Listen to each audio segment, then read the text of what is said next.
In this video, we will continue with the same topic of exploring various methods to achieve precision in AutoCAD software. Let's see the rest of the options in the OSNAP menu. Temporary tracking we will see after some time using a different approach. So we'll come to the from point option. I'll draw a line from this point through a distance of 100 units. So I'll type 100. I'll just zoom in. Now I want to draw another line exactly from the end point of this line. So how do I do it? Give enter to repeat the line command, and I'll give @. @ stands for last point. Since AutoCAD memorizes the last point, I can access that point simply by inputting @ at the first point prompt. So I have started a line from this end point. Suppose I want to draw another line exactly at a distance of 25 units leftward from this end point. So how do I do it? So I'll give enter to repeat the line, and I'll give @ 25 less than stands for angle 180 degrees. So I have started such a line. I have used polar coordinates to define it. You are already familiar with the polar coordinate entry method. Now this endpoint is the last point which is defined. And based on this point, I can plot any other point by starting with @ sign. Suppose if you want to start a line exactly from this endpoint at a distance of 30 units rightward. That means I want to make this point as the base point or reference point. In such a context, you can use from point option. Let's see that.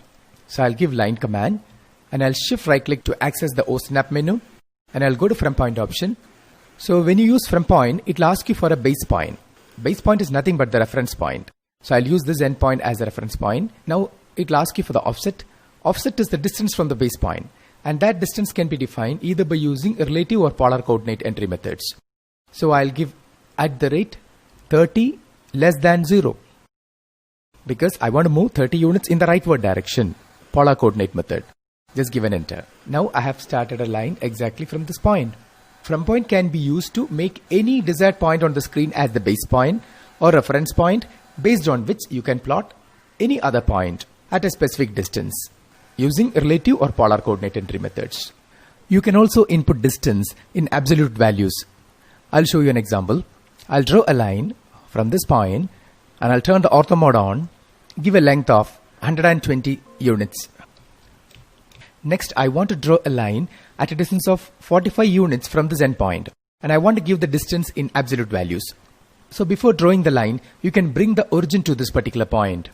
How do you do that? For that, I'll just click on this icon. It is called World Coordinate System icon, and that is a default coordinate setup in AutoCAD. And you just click on the origin point, turn the ortho mode off, and I'll bring the origin to this particular endpoint. Just click there. Now you have brought the origin to this point. Next, I can give the values in absolute coordinates. So I'll click on line. When I'm asked to give the first point, I'll give 45,0.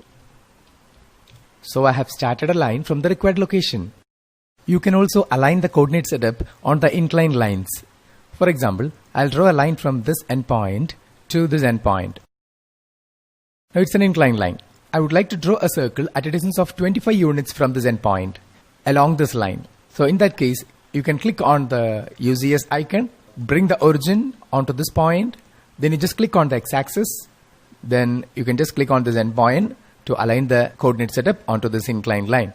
Now you can click on circle command, take center radius. When you are asked to specify the center point, you can give the value 25,0. Now this circle is at a distance of 25 units from this endpoint. Hence you can align the coordinate system on various objects, and such a coordinate system is called a user coordinate system or UCS. Next we will see mid between 2 points option in the OSNAP menu. So I'll draw a rectangle using the rectangle command, and I'll take a copy of it using the copy command. I'll select objects. This is the base point and this is the second point. Suppose I want to construct a circle exactly at the midpoint of the line connecting these two endpoints. In that case, you can use the mid between 2 points option. So when I'm asked to give the circle center, I can go to mid between 2 points option, and I can choose this as the first point of the mid and this as the second point of the mid, and I'll get the required center point at the precise location. Next, we will see the concept of point filters in the OSNAP menu. First of all, I'll define point filters. Point filter in AutoCAD is defined as the method to define a point by extracting X, Y, and Z coordinates from existing points. I'll demonstrate it with an example. Suppose I want to create a rectangle using a line command. So I'll start with a line, and I'll pick this as a first point. My ortho mode is on. and this is a second point, third point, and this is the fourth point. But if I simply go and make a pick to define the fourth point, you know that it won't be accurate. So this is when you make use of point filters. I'll just turn the ortho off. You know that x coordinate of this point will be the same as x coordinate of end of this. Similarly, y coordinate of this point will be the same as y coordinate of end of this. You can communicate this information to the software using point filters. So I'll just shift and right click, and I'll go to point filters and I'll select .x. .x stands for x coordinate of. Now it is waiting for a point input. I'll choose this endpoint.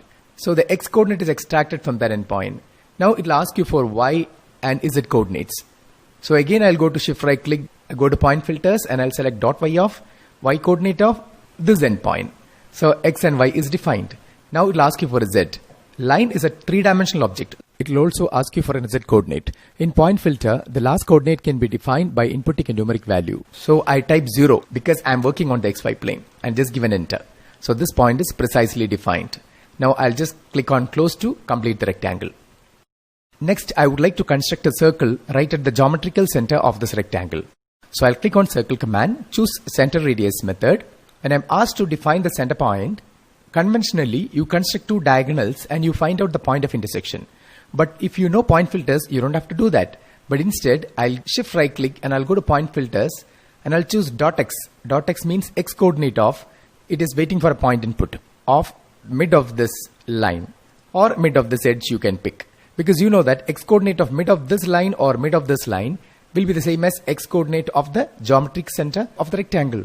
Because these 3 points are lying along the same vertical line.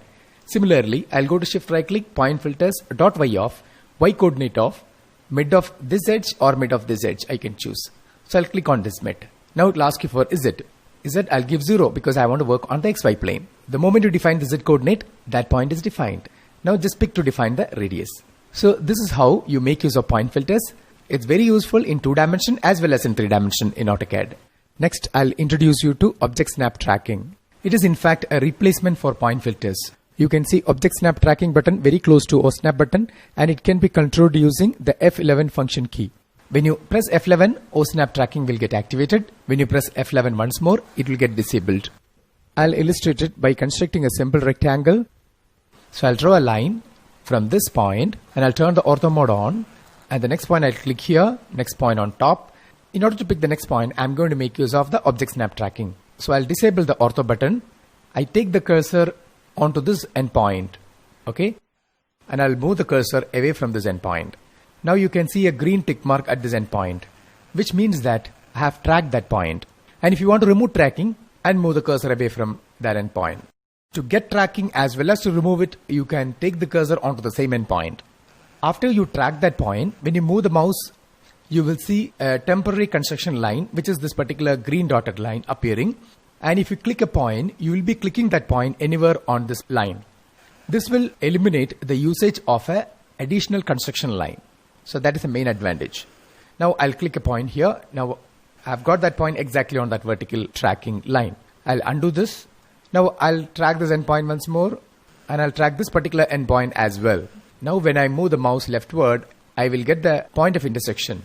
Now just make a click there. I've got that point of intersection. Now you can close it. So it is similar to point filters, but you might find it more convenient than using point filters. But point filters has got more extended application in 3-dimension. Next, I'll construct the same circle right at the geometrical center of this rectangle, and I'll try it using tracking. I'll go to circle, center radius method. I'll keep the cursor over here. I've got the tick mark. I've tracked that point, and I'll keep the cursor over here. I've tracked that point as well.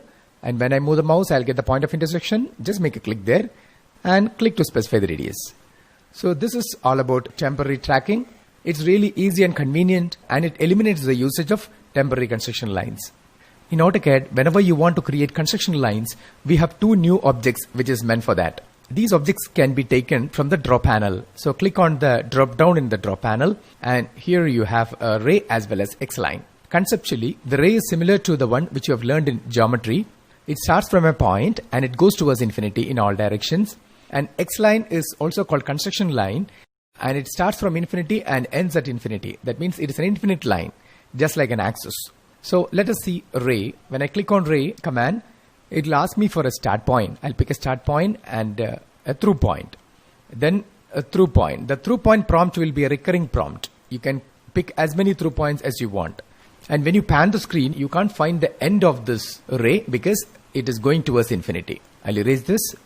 Similarly, when you take construction lines or X lines, you can make axis. For the X line, you are asked to define a point and a through point. The same prompt sequence which you have got in the case of array. And I'll pick a through point here, then one more through point here. Okay. And when you pan the screen, you can't find the end point because it's infinite in nature. That's a property of an X line. Array and X line can be used to create construction lines. Let's see a simple application. Suppose I want to create an elevation of this plan. I'll take, for example, a ray. So I'll click on ray. It'll ask me for a start point. So I'll pick the start point here, then a through point.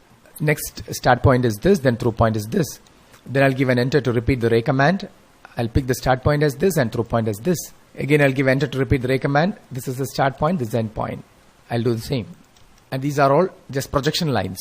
Then I would like to construct a line which indicates the ground level. So I'll choose a next line. I'll shift right click and choose nearest to get a closest point. Then a through point it will ask you. Since the ortho mode is on, if I pick a point rightward, my through point will be a perfect horizontal line. Now I would like to copy this line. So I'll go to copy. Base point, I'll click here. Second point, when I'm asked, I'll keep the cursor in the upward direction and I'll give a distance of 60. It indicates the floor level. Then I'll give another distance of 360. Let it indicate the roof level. Then I'll give another distance of 450. Okay, so I've constructed a number of lines to indicate different levels in the elevation. Then I'll go to trim command. Trim command will let you trim a portion of an object. So I'll click on trim. When I'm asked to select objects, I'll just give an enter. And when I'm asked to select the object to trim, I'll go to fence option and I'll pick the first point here, second point here, third point here, fourth one. Then I'll just cross this line because I want to get rid of all the objects surrounding this rectangle. So just give an enter. Once you trim an array or an X line, the resulting object will be a simple line. When I take the cursor over here, I've got the tooltip that it is a line. We will see more about trim command, array and X line in the coming tutorials. So that's all about the various precision tools in AutoCAD software.